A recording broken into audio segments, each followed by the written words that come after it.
دوستان الان ما دور سرشونه رو میخوایم اندازه بگیریم. ببینید اولا سرشونه اینجا که گردن تموم میشه، مثلا این لباس من تنش کردم اینجا گردن تموم میشه، درسته؟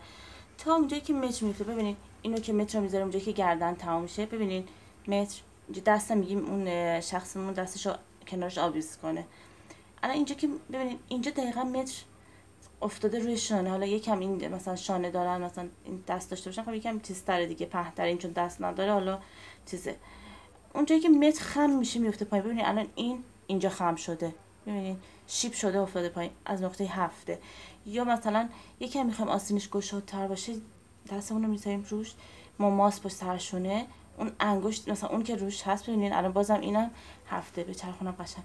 ببینید از اینجایی که گردن تمام میشه میذاریم متر رو میذاریم همونجا که میفته. ببینید حتی اگه دستمون هم موازی با دست بذاریم ببینید 7. ببینید این سرشونه، اندازه سرشونه.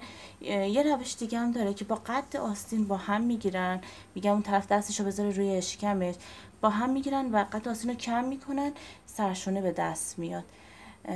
اینم اندازه سرشونه. پس